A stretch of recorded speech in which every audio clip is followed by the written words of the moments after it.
Studios, where we talk about Indiana politics from the left side of things. I know y'all want me to talk about Ice Cube, but I'm not going to because that's a distraction. That's all that is. No, I'm not saying his contract for Black America is a distraction. No. The blatant pandering by 45's team, now that is what created the distraction. See, I remember back in the 2 years ago, I sat down with some ministers and some folks around the city, and we were like, Black agenda. Well, I wasn't included in the other conversation here in the city, but there was a Black agenda that was presented. And when I was asked about the Black agenda, or rather, why didn't Jim Merritt or Mayor Hogsett have a Black agenda, my response to that was, I'm not looking for two old white dudes to come up with a Black agenda.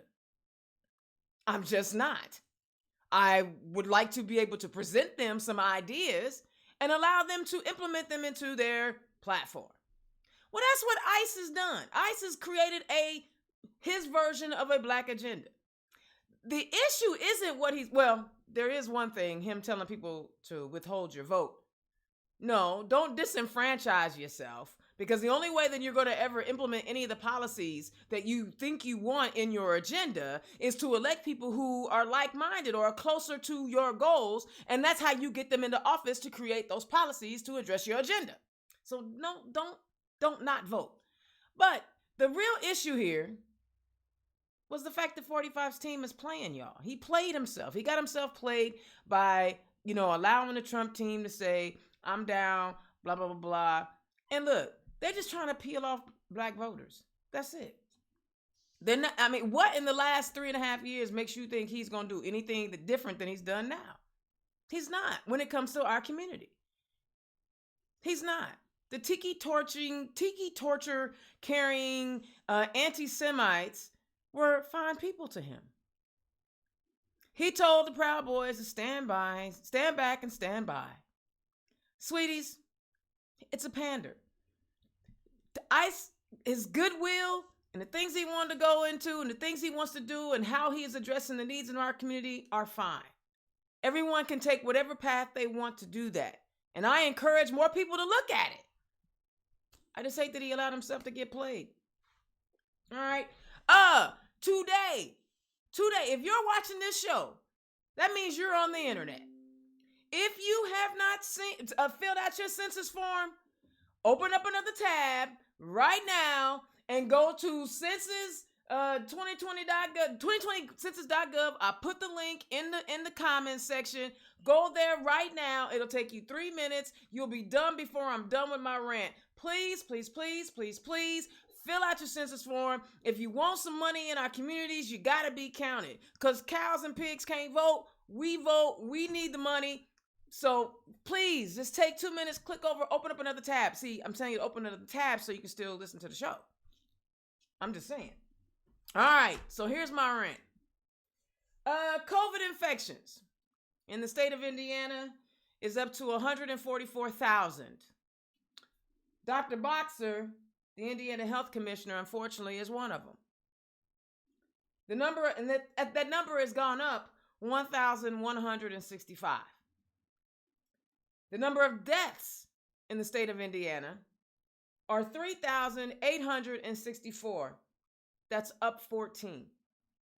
However, for some reason, we're still in stage 5.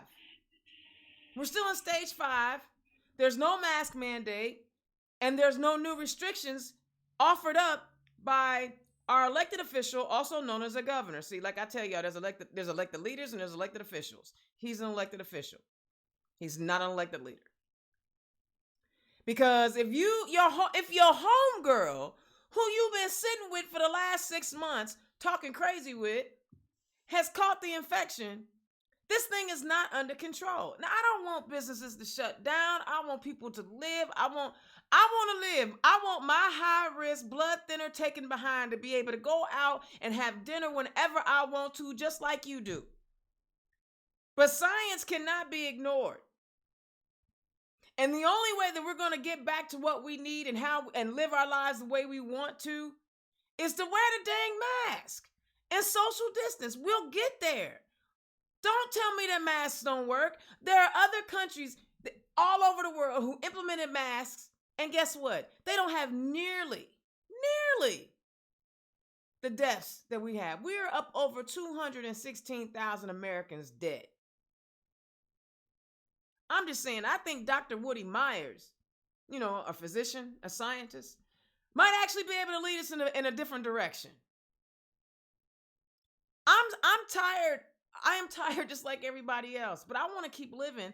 I don't want to have lingering respiratory issues. I don't want to have lingering neurological issues. I don't want to have brain fog. These are some of the side effects and the long-lasting impacts that we know thus far. So you survive. Now you have a pre-existing condition. Oh, by the way, Miss Amy, Judge Amy, she finna take that away from you. Don't worry about it. Don't worry about it. You're not going to have your health care. Don't worry about it. Don't worry about it. You have a pre-existing condition, and yes, you think the insurance companies are going to cover you if they don't have to? Profits. So listen, I wish the governor would do the right thing by us here in this state. He's not going to do it. I implore you. If we all on our side wear our masks, at least we won't infect each other. And if you can encourage somebody on the other side who might listen to you to put on a dang mask when you out in public and social distance and wash, I don't understand why we have to have a national wash your hands day, a worldwide. I don't even know why my brain, I saw that and I was like, what? A world wash your hands day? What you been doing all them other days? I'm just saying, we got to do better, especially if we want to keep living. I'm 50. I want to see, at least 80. I feel like I can cause trouble all the way up until then. That's only if I'm healthy. So could you not get me sick? Could you not? And on some sad news, the other side does a really good job at voter suppression. Now, I know you guys are all excited about all the long lines and people are excited to vote, but I'm sorry, that's voter suppression too. I know Clerk Mila Eldridge is doing everything she can to get people in and out because that's who she is.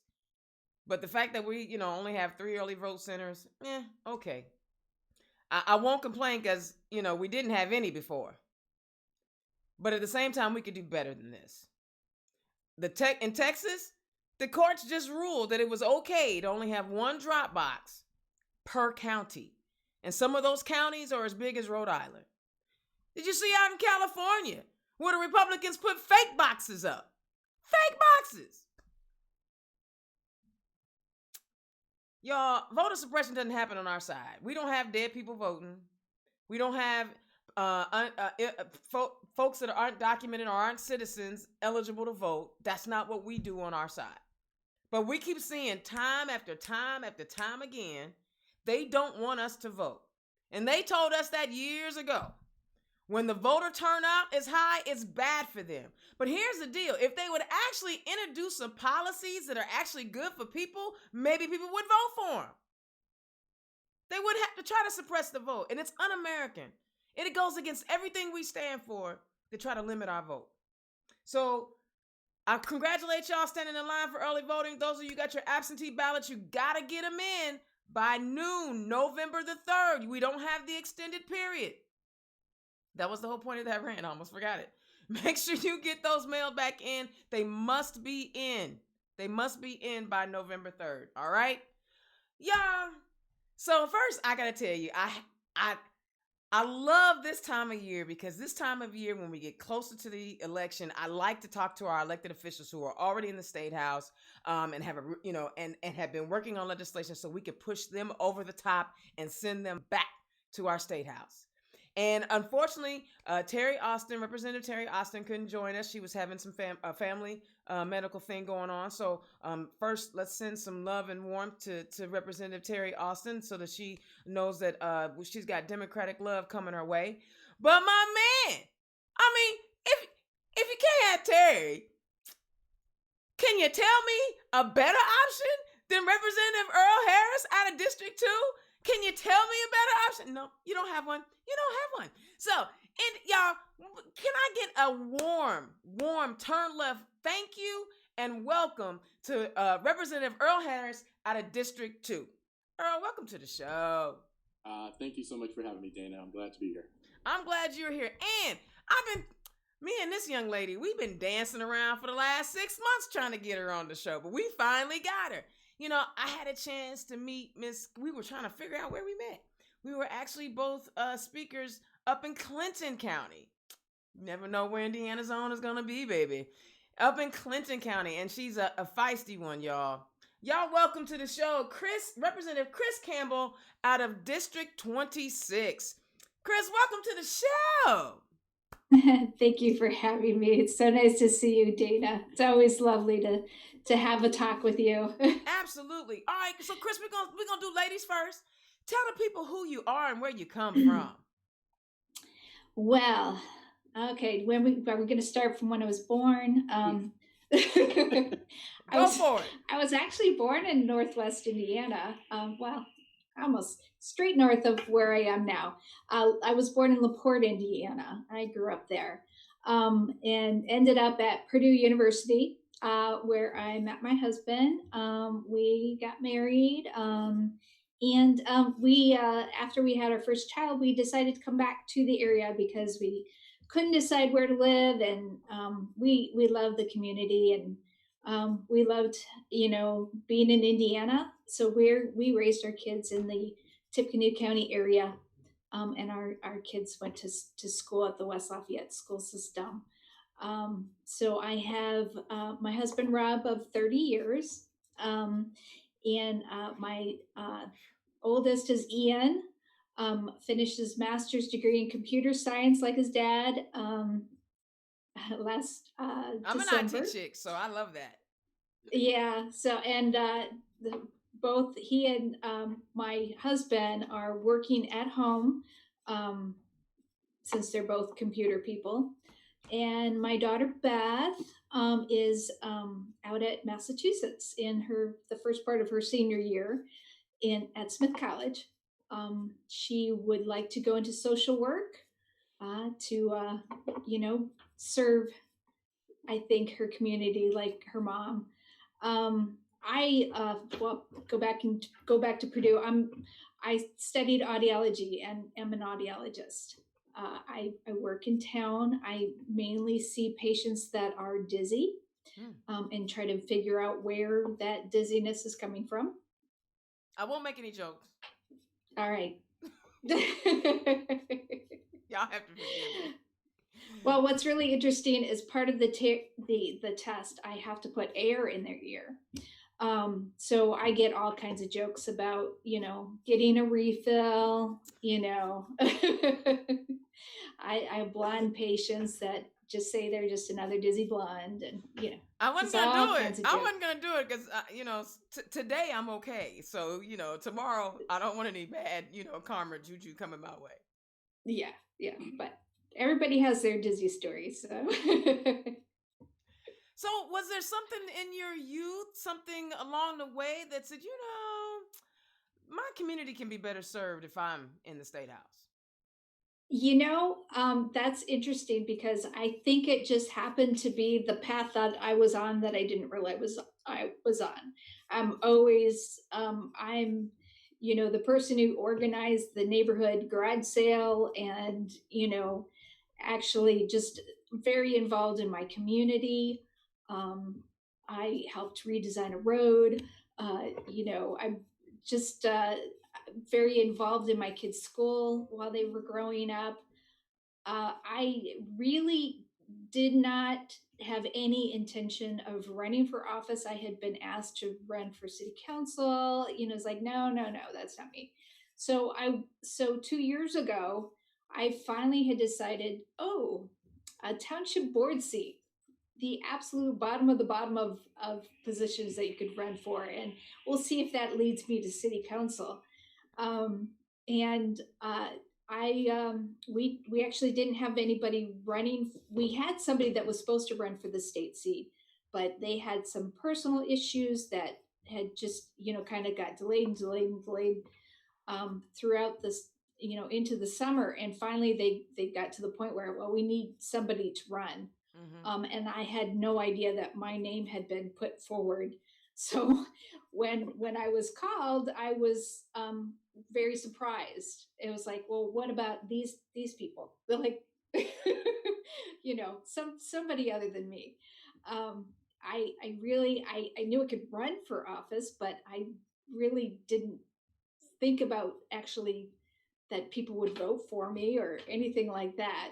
Um, but they did, and yeah. So I am really surprised myself. Not only did I win, I really enjoy it a lot. I love being a voice for my community. We kind of felt like we didn't have one in the state of Indiana. So, and I got to meet Earl.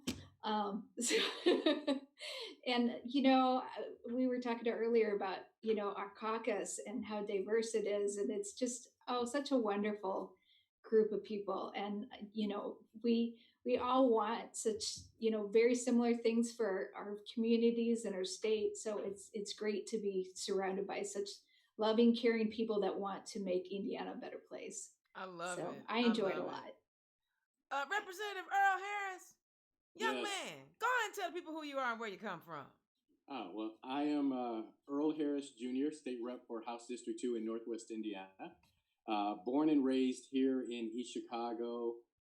Actually, in terms of college, undergrad from IUPUI, master's from Ball State. So I actually lived in Indianapolis for a lot of years. Graduated college, started a career. Again, master's from Ball State, did all that stuff before moving back to East Chicago. I actually have been around this for almost all of my life. My father held this seat for 33 years and passed away in 2015. My mother was elected to finish his term, and then I was elected. So I'm in my fourth year of being in office. So as I tell people, it's a little bit different being in the big chair. So I've been around this most of my life, and I already knew where the bathrooms were at the State House, which is That's pretty much half the important. battle. That's being important. successful. Yeah, thank you. It is very important. In my other life outside of being a state representative, both my degrees are in telecommunications. So I do television and video production. I have a company called Motivation Media. So have done anything from broadcast television. I actually used to produce a show on Fox Sports Midwest. We had a couple of Emmy nominations I'm very proud of. We didn't win. That would have been better, but at least we were nominated. Produced a show that was seen on PBS. This was actually when I was a graduate student at Ball State. As part of it ended up being my final project, and then we also got a grant from the PBS station there. So this was seen on PBS stations all over the state. It was a show called In My Skin. So I am multiracial. My father was Black, my mother's Mexican. So it's on multiracial people in the state of Indiana. So profiled people from different parts of the state. So very proud to do that. And have done my own political ads, have done political commercials for other people, have done things videos for profit, not for profit. I actually just started a new series called At Your Service with State Representative Earl Harris Jr., and I put it out on social media. In fact, I released the second episode today. And the point of this series, the purpose of it is just to get out some information to help people know some things they, hopefully can help them. So the first episode was about how you do in-person voting. So went through the process of that. And the episode that was released today focuses on face masks. COVID has affected all of us who are wearing face masks. One of those downsides of those blue disposable face masks, which most people wear, is that animals, especially birds, are getting caught in strings. Oh. And so you have birds that are being injured or killed because of that. So as I put in the video, it's a simple solution of cut the strings. What happens a lot of times is those end up being on the ground. I actually took pictures that I used in the video. One was a mask that somehow someone dropped in my neighborhood, ended up in my front yard. One was a mask that was at a gas station. So they end up in lots of different places. Birds don't know, they get entangled in them, and it causes issues. So it's a real simple solution, is to cut the strings and dispose of them properly, or make a mask, which I believe Representative Campbell, if I remember correctly, was involved in making masks, or buy the reusable kind. So there's different solutions there. So Television video production is what I do when I'm not doing the state representative thing. So it's creative fun. It's a lot of it's a get creative outlet, and I enjoy it a lot. So even though I'm in office here and working hard for the people, I still like to keep that side of my life and that business going. Well, I'm slightly embarrassed, and don't look at my production yet. I still got work to do. I would love to one day get one of them nice cameras, but in the meantime. So y'all, there's so much that is happening in 2020 has just been insane, right? I mean, from the hate crimes legislation we were supposed to take up again because they screwed it up last year, and then COVID and everything else that we need to healthcare and the list has gone on and on and on. And I'm specifically talking about what's happening right here in Indiana. You two are veterans of our state house now. Talk about both of you, and you please banter back and forth because it looks like y'all have a nice chemistry. Actually, y'all be missing the stuff that I get to see before we go live. And talk about some of the legislation that you guys are really happy with that you've been able to kind of get through when we know that they don't put a lot of our stuff, with the supermajority into committee. But talk about the things that you're happy with, and then talk about the things that you want to work on moving forward. Sure. I'll dive in first. One of the bills, and I was a co-author on this session, but it's something that I'm very proud to have been involved with. It was authored by Representative Carolyn Jackson, who's up here in Northwest Indiana. Mm-hmm. She's in Hammond. And it had to do with lead testing at schools. The original bill was wider than what ended up being passed. And, anyone that's been around this knows sometimes, unfortunately, you have to work the deal and get what you can, especially being a Democrat in Indiana because we have such small numbers. But it had to do with, going back actually my first year in office, everything kind of exploded here in East Chicago with the lead issue in the ground. So the bill that Representative Jackson authored and I was a co-author on, and Senator Lonnie Randolph, who is also here in East Chicago, has to do with making it mandatory that schools have to do testing of the water to make sure there's not lead issues in there. The original bill also ended up having daycares in it. That unfortunately was taken out. The ratio of lead and water was tighter than it ended up being in the end. So I know that Representative Jackson wants to keep working on that to tighten that up where she originally wanted it. But that was something that actually started off as just a Lake County bill. Mm-hmm. And there was so much interest because we know, there's lead issues more than just in Lake County and more than just in Indiana. That became something that people started requesting, hey, can we just make it a statewide thing? And so proud of that. And then the fact that IFA added in funding, because one of the fears and one of the things we try not to do is create unfunded mandates and put pressure on school districts, cities, entities, et cetera, to have to do something that we don't provide money for. So they actually provided funding to help us pay for doing the testing. So I'm very proud to be a part of that bill that came out of this past session, because that's something that really is going to affect the entire state. And we know that lead causes a lot of issues with especially children, especially young children, in terms of brain development, in terms of behavior, learning, etc. So, it's important to protect our young people so that they get off to life at a good start.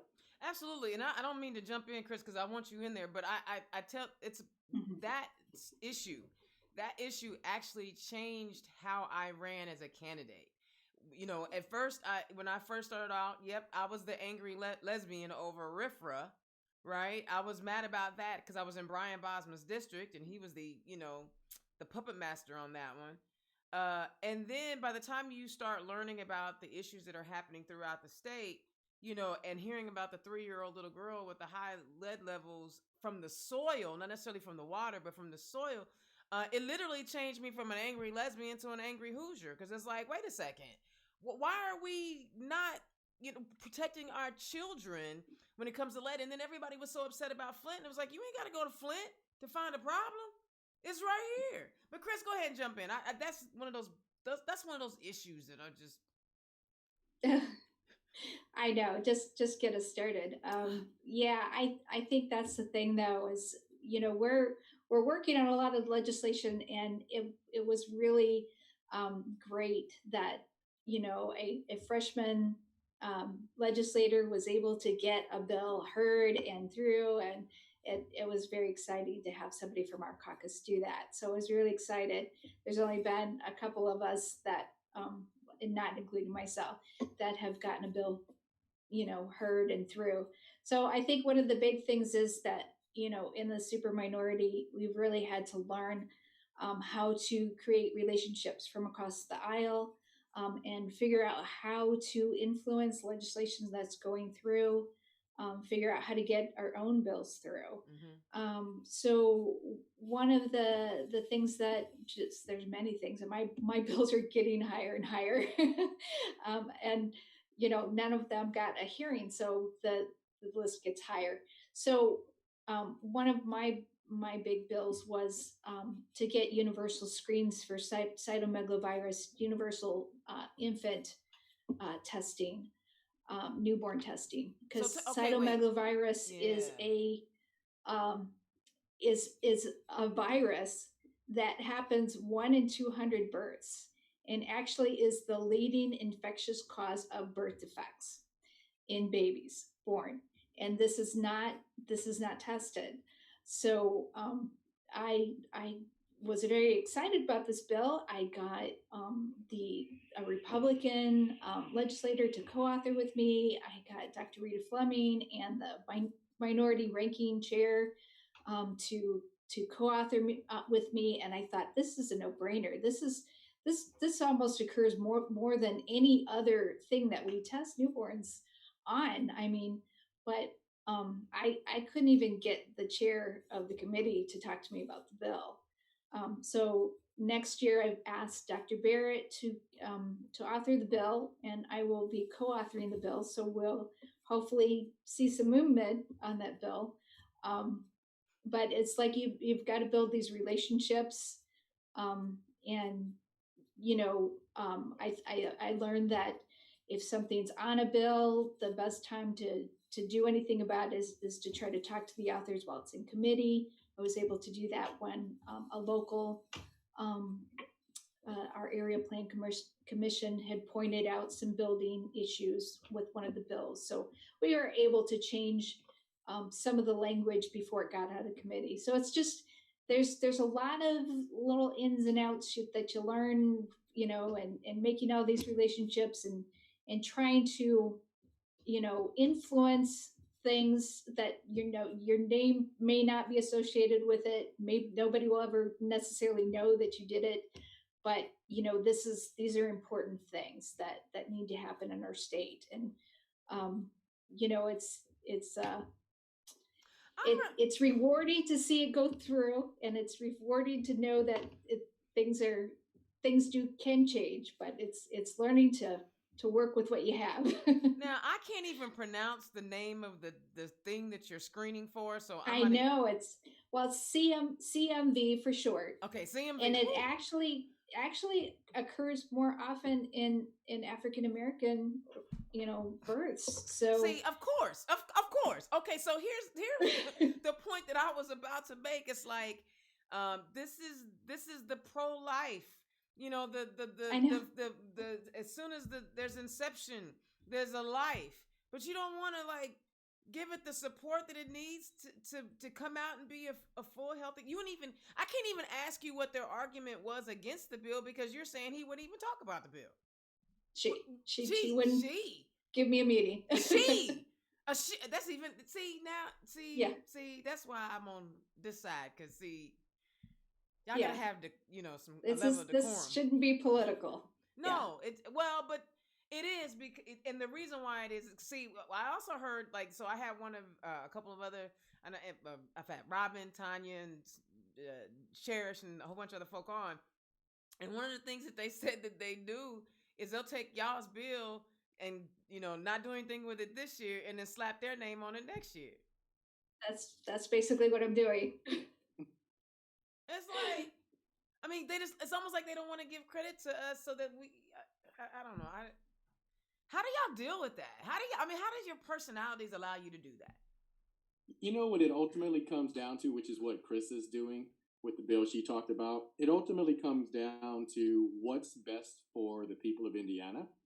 And if I am the primary and it doesn't get through, if I become the secondary and a Republican becomes the primary and it gets through, that's the bottom line. I mean, that's happened to me. So, I know that that's part of the process because, again, we're in such a super minority situation. But ultimately, it's, Chris's point is by having Dr. Barrett, who's a Republican, carry it, is she knows the importance of this. And sorry, not that I'm trying to speak for you, Chris. I apologize for that. But, the bottom line is what's going to be the best thing for the people of Indiana? And so that's part of what we think about when we work on things and figure out how to get them across the finish line. Yeah, and see, I get that part, and that's the most important part is how we improve lives in Indiana. But also improving lives means that you get elected back. You know what I'm saying? And so people are going to look at junkies like me, political junkies like me. We look at the record. We look at what you got passed and what bills you introduced. That's just as important, and especially in primary races, right? Well, shoot, he didn't get it. But in our reality, you did do the work, and somebody else giving you. That's just the politics, I guess. Your local people. One of the things that I did that I ended up being the second on, and that's fine. But your local people know that you've been working on it. It was something I worked on for about 2 years, and so local people here know that was an initiative. And even if I was not the primary on it, they still know I was part of my agenda for a couple of years. Okay. All right, so we've got, again, a lot of issues. Talk about this COVID thing, y'all. What do you think about the direction our state is going based on the executive branch of our state government? Oh, very disappointing. I think one of my biggest problems when, I talk to people and they think, oh, Holcomb's doing such a great job, is like, are you kidding me? This whole the phases, the levels, and then if you follow the phases, when we implement, he actually put restrictions in place, the numbers started to go down.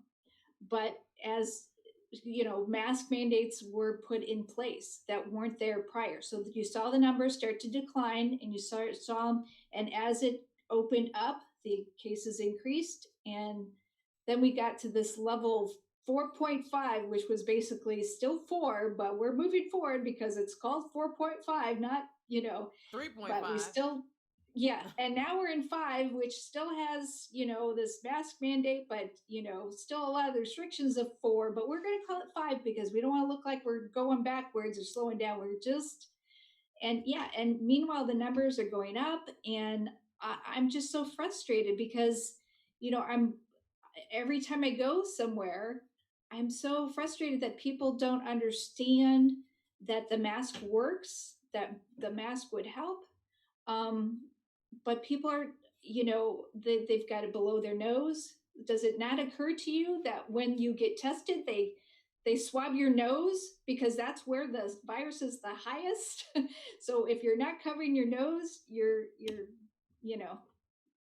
So yeah, I did get a COVID test earlier this week. I'm a health provider. I try to be as safe as possible. Dizziness and your balance system can be affected by COVID.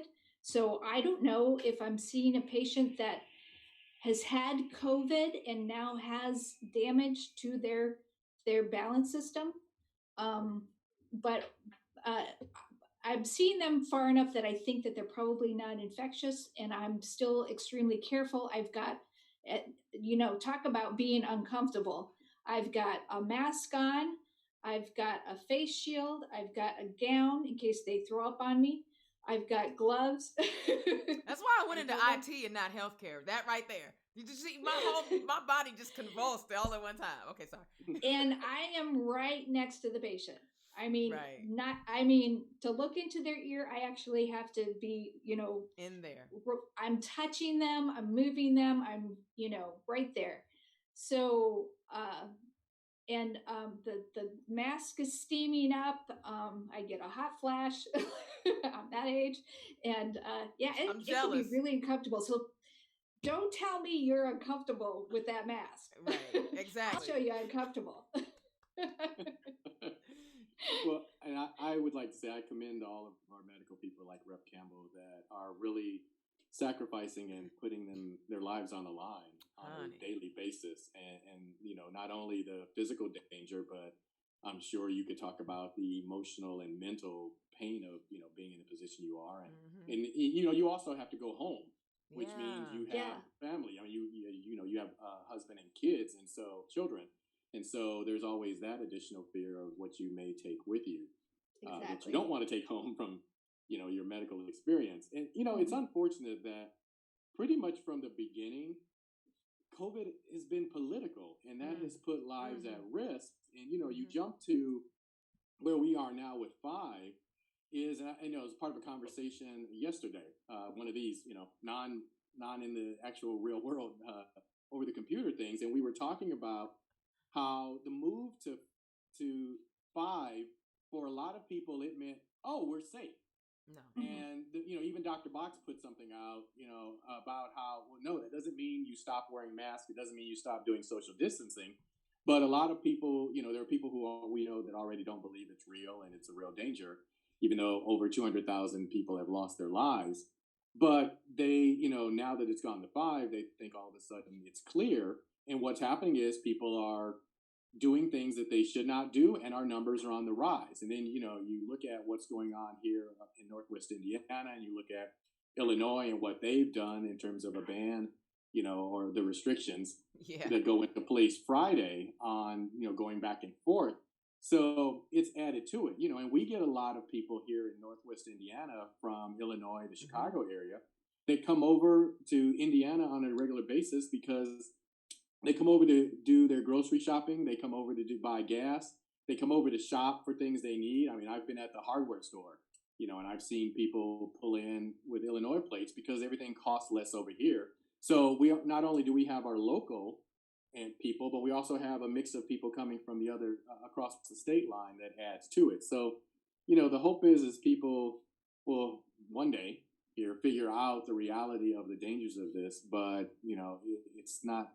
We're not where we should be, and people are not taking this as serious in all cases as they should. And it's bad when your neighboring states put a travel advisory on us.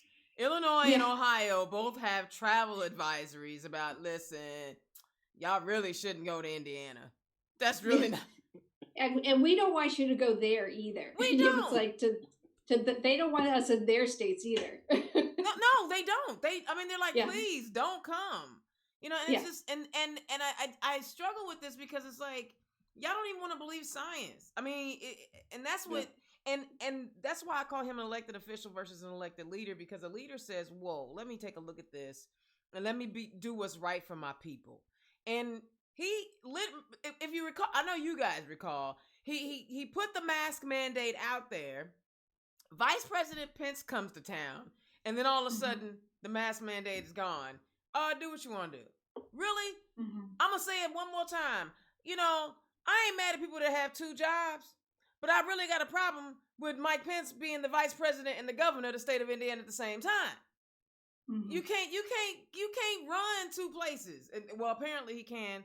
Vote Dr. Woody Myers. All right, so this COVID thing is also kind of lift the veil on a lot of other issues. We saw, State Senator Bray put out his Gestapo extortion to the school superintendents. We saw Congressman Jim Banks want to introduce legislation threatening schools, districts, if they don't open all the way wide back up, we're going to take funding. And without actually taking into consideration, okay, maybe children don't die because they don't have many of the pre-existing conditions, but some of them do, or some of the risk factors that create, make them high risk like me. But they didn't take into consideration the bus driver, the custodians, the cafeteria workers, teachers, and faculty, right? But our education system is already struggling. These teachers were begging for money. Begging. They had on their red Republican t-shirts, and they was like, red for Ed. Can you hear us? Can you get us some money? We need some money. And Governor Holcomb said, yeah, nah, I'll do it in 2021. Talk about the lack of focus or the threatening measures that we try to take to defund education versus public education. Let's be clear, because Betsy DeVos wants to take some of that money that relief money and give it to private schools. But talk about the importance of properly funding public education and the teachers and the staff that go along with it. Do you want to start, Chris, or you want me to? Well, and that is one of the reasons that, when I ran for office, that was one of the key issues that I was running on, was the fact that so much money was being diverted away from our traditional public schools into these private schools through vouchers and charter schools, which the majority of them, I believe, are for profit. And then when they asked for more money, they were given way more money than our traditional public schools, 5 and 9% increases per year over the last budget that was passed. While 15,000 teachers showed up at the State House last year before we started this past session, it was just a wave of red. It should have been empowering. Blue. It should have been a blue wave. They might have got something done. I know. Well, and they tried to work with the governor and the leadership on the budget during that 2019 budget year, and really were led to believe that they were going to get the funding that they thought they were going to get. Well, and the rug was pulled out on, from underneath them when they saw what the budget actually was. A lot of schools actually lost funding. It's all based on a per student, how many students you have going to your school.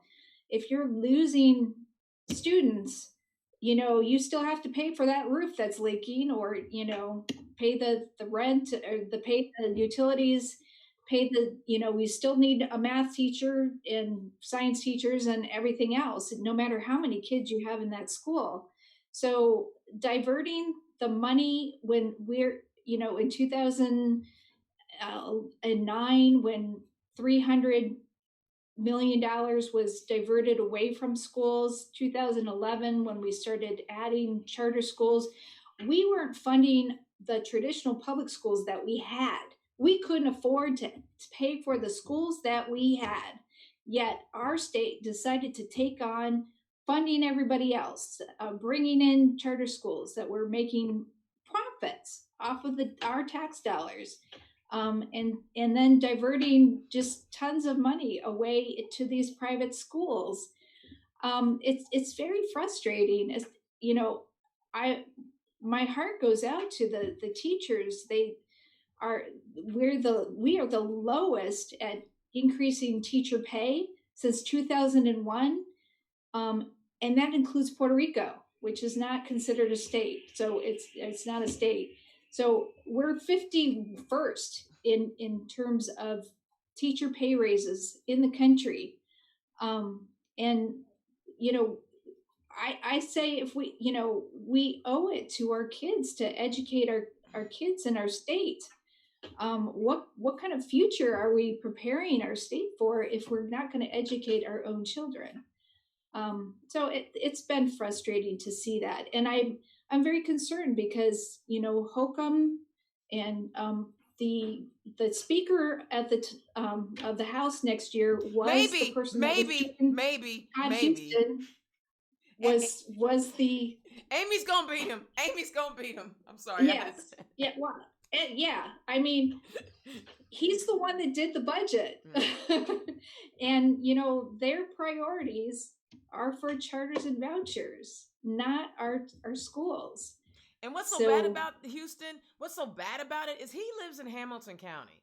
Hamilton County received a significant bump. They are the highest income per capita county in the entire state. And his philosophy is based on Hamilton County, which is, don't get me wrong, I ain't mad at people in Hamilton County. Live your life, do your thing, make your money. But you cannot assume that every county can be based off of that formula. That is just, yeah.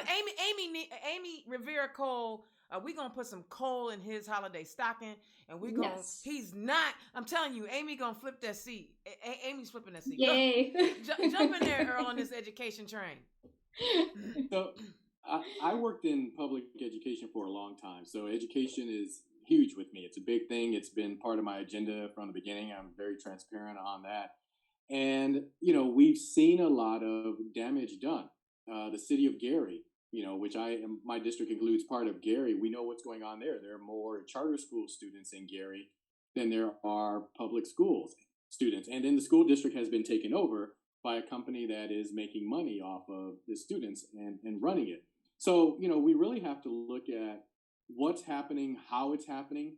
I'll tell you something that I've done or did is ISTA during session has a legislative breakfast. I'm sure they do it all over the state, but they do it here in Northwest Indiana, and they invite all of us. It doesn't matter which party you're with; they invite everyone.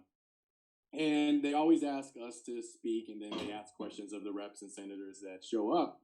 And one of the things I said, they did a great job of having a list of all of the bills that are related to education, all of the info in terms of authors, co-authors, committees, votes, all of that information. And one of the things I said to them when I spoke said, look, you are teachers, you are educators, you are literally everywhere. Everywhere in this state are educators, are teachers, there was some school board members were at this meeting as well. School board members, superintendents, staff, you are everywhere. You can influence and you can change elections. So look at the things that are happening. Look at the people that are authoring bills and voting on those bills that are damaging what you do in your field and education. And think about whom you should vote for and whom you should not vote for. If it's people in situations where it's damaging to you, you can have an influence on getting people out of office as well as getting people into office. So I hope our education people understand that and the power that they have moving on, because this is all about the numbers. It's all about you getting whom gets the most votes, and teachers and educators are such a huge part of our community. They can influence that.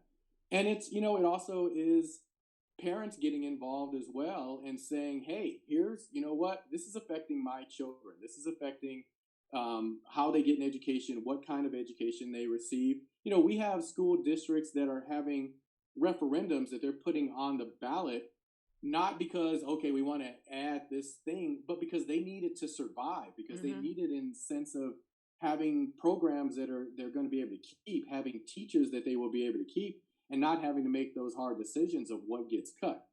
We should not have referendum and put it any more on the taxpayers to have to pay any more than they do just so a school system should survive. There should be enough money put into it so that the school systems can do what they need to do. And the last point on this I'm going to make is, we want to make sure that all of our young people have some sort of skill set, ability to make a living, take care of themselves, take care of their families, so that they can live and be productive citizens. We don't want people, desperate times calls for desperate measures. And if someone did not receive a good education because there were things taken away, when they get to the point where they're desperate because they're going to be kicked out in the streets, and we do live in Indiana, so that thing called winter happens, their families it's happening now. To eat. I'm sorry? It's happening now. Yes, exactly. So, when people get desperate, they're going to do desperate things, and that's not a good thing for our society and our community as a whole. And the other part about that, well, a couple of things. One, when you talk about the referendums, now, wasn't there a bill this year, either in the House or the Senate, where they were trying to make it so that if they pass a referendum to publicly to it's not a try. I question now, and that's one of the things. So Gary has a referendum up here, and there's some fear about that. Is that charter school organizations have the ability to access funds that the public school gets? Now, I know the argument was made when I was questioning this on the floor was, well, the school boards are the ultimate drivers of this. But I pointed out, when you look at a situation like Gary, the school board doesn't have the control over the school district that any other school district has. It's actually run by a company that, and DUAB is involved in that. So that local control is really taken away. And so if you do random numbers here, a referendum for $20 million what's stopping all of, not just Gary's situation, but any school district, what's stopping all of the charter organizations? And again, as Representative Campbell talked about as well, a lot of them are for-profit companies. What's stopping them from going to the public school district and say, hey, you're doing a $20 million referendum. If you don't give us $5 million, we're going to fight against your referendum and do what we can to kill it. So suddenly you have a situation where the $20 million they need, it's not going to be $20 million if it passes, because one charter organization or other, these for-profit companies, and I'm a small business owner, so I understand that part.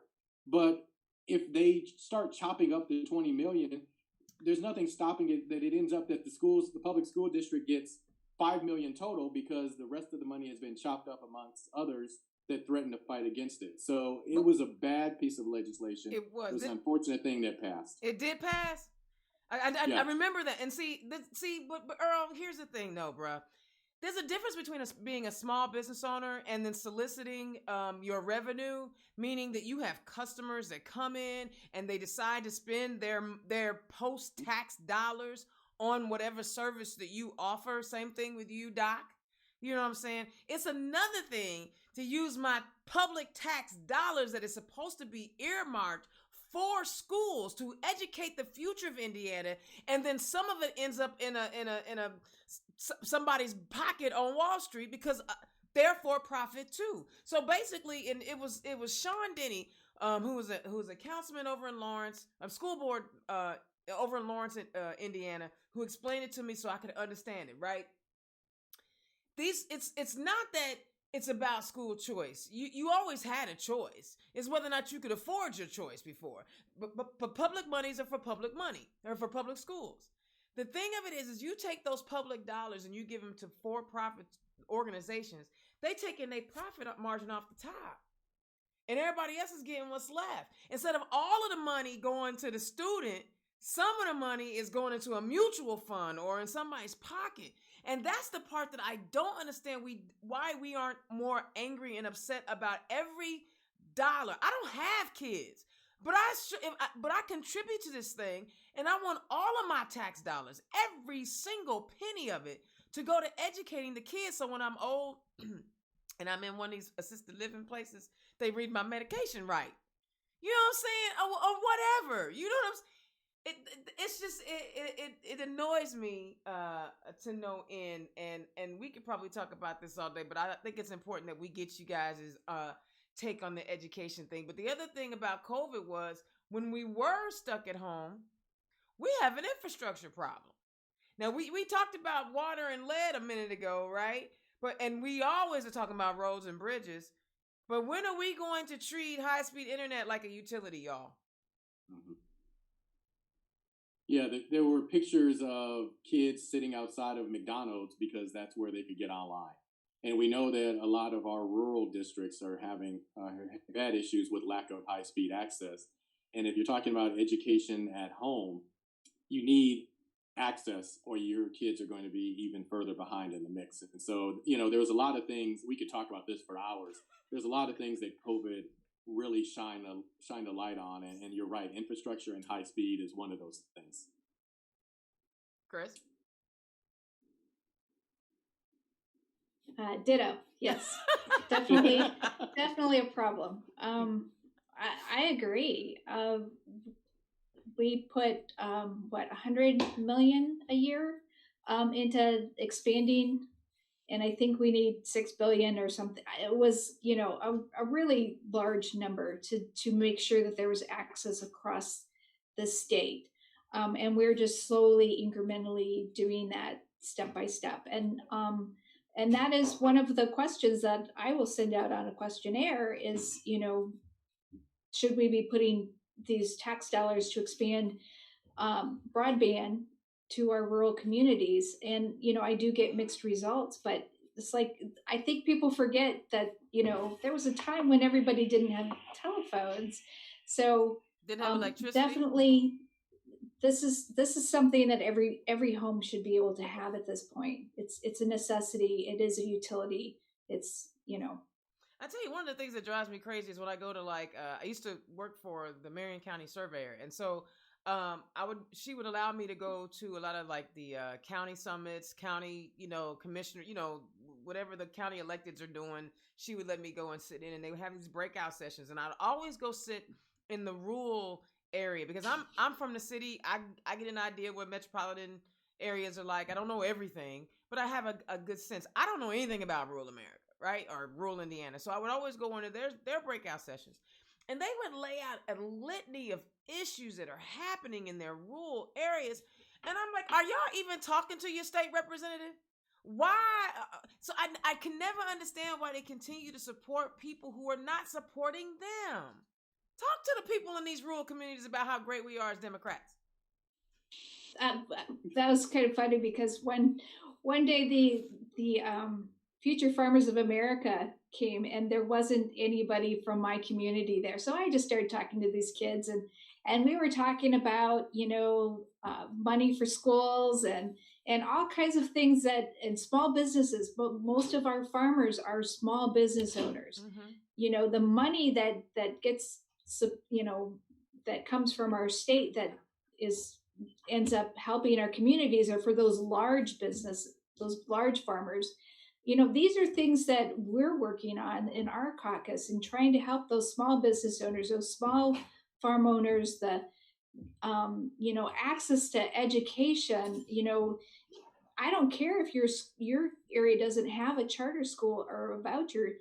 You're losing money mm-hmm. in your mm-hmm. community because of these schools.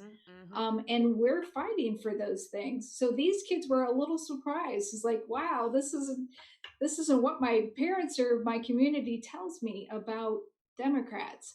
So I think there's a lack of just an understanding of, what we're working on at the state level, and just trusting your party to do the right thing, or your legislator is you should really see what your legislator is doing and what they are voting on and how they're voting on these issues. Valid, very good point. Yeah, I mean, it takes a little bit of research and effort, but it's important. But if they don't have broadband, they can't look it up. Yeah.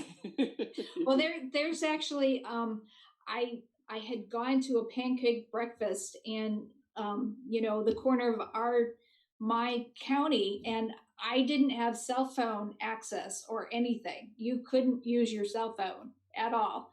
So that's just one county. So there's definitely a lack of access. We're right next to Purdue. You would think, well, we've got everything. Well, no, because you drive 10, 15 miles out, suddenly you don't have access. And, if your car breaks down, you can't dial, for help if your phone doesn't work. That's scary because I travel these highways all the time. And that I used to think the worst thing was that my Pandora would go out in the middle of one of them. But you're right. Thank you. I'll make sure my tires are checked. Earl, y'all, can y'all believe our hour is up already? I knew. Sometimes you just kind of know the conversations are just going to flow because you guys have a wealth of knowledge to offer our state, and we need to get you back in. So, Chris, tell the people where they can find you. Well, I'm on Facebook. I'm also on Twitter and Instagram at Campbell it's just Campbell H26. I'm also, my website is votecampbell.org. Excellent. Representative Harris, tell the people where they can find you. I'm also on Facebook, Twitter, and on Instagram. You can look me up there. Chris is, and I'm really embarrassed because, my background is media and technology, and Chris is further ahead of me. I'm actually in the process of getting a website created, so I'm embarrassed to admit that, but that'll be coming soon. No, do not be embarrassed. Like I said, I cannot believe I've had you on my show twice. I ought to be, either I'm really stupid or really arrogant. One of the two. I ain't figured it out yet. And if you liked anything that either of our two candidates, are not candidates, elected officials who are running for re-election, our incumbents had to say, their donation button is right there in the description. So if you want to donate to their campaigns, please, please, please click on those links and donate whatever you can, $5, $10, $15. Even if, I'm telling you a little secret. even if neither of them have an opponent, these are the type of candidates that actually help out some of our other candidates. They may know somebody that you don't know. And if you like what they're doing and you think that you would support something or somebody, even if they don't need it, don't worry about it. Which I'm saying they do. I'm just saying they do. But these incumbents, if they help other candidates too. So consider donating to Chris Campbell or Earl Harris. They will make sure that that money is going to get more Democrats elected. All right.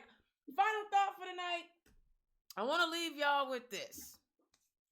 Over the last 2 weeks, I have heard multiple 60-plus-year-old white men tell America that America does not have a systemic racism issue. I have come to the conclusion that our public education system is failing our white, older Republican friends. They failed. Our education system failed. We don't want to churn out another generation of history deniers. We could talk about where vice president in a conversation with the first woman of color to ever be on the executive ticket, because there's no racism there. There's no, the first one